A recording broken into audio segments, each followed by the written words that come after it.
আজি মই আপোনালোকক আৰু এষাৰ কথা জনাব বিচাৰিছোঁ।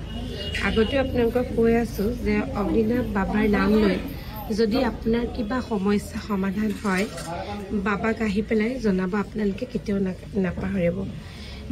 এওঁৰ কৰ্কট ৰোগ হৈছিলে।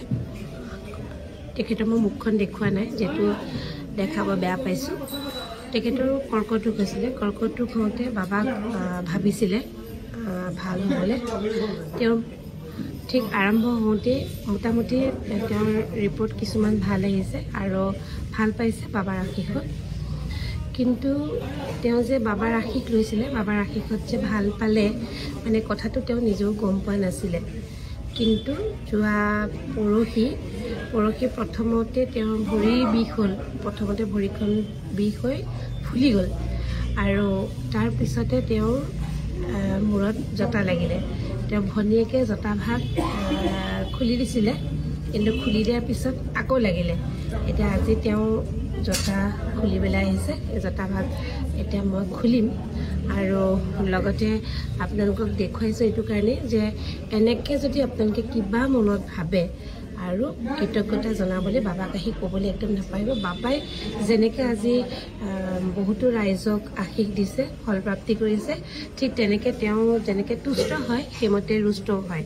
গতিকে সেই কথা আপোনালোকে নাপাহৰি বাবাক এবাৰ আহি পেলাই তেওঁক কৃতজ্ঞতা জনাই থৈ গ'লে আপোনালোক সকলোৰে কাৰণে ভাল। লগতে কওঁ, যিসকল সন্তান প্ৰাপ্তিৰ কাৰণে আহে তেখেতসকলে ইয়াৰ পৰা যোৱাৰ পিছত যেতিয়া আপোনালোকৰ কনচেপ্ট হ'ব, কনচেপ্ট হোৱাৰ পিছত এবাৰ মেছেজ এটা কৰি হ'লেও আমাক জনাব, নহবা ইয়াত আহি জনাই যাব।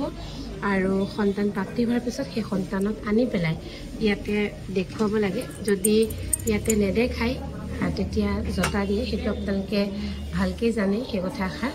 গতিকে সেই দুইটা কথা আপোনালোকক একেলগে জনাই দিছোঁ। সকলোৰে ভাল হওক তাৰে কামনা কৰিছোঁ। ধন্যবাদ।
এয়া তেওঁৰ চুলিখিনি সম্পূৰ্ণ জতা খোলা হৈ গ'ল। আধা ঘণ্টামান সময় লাগিলে।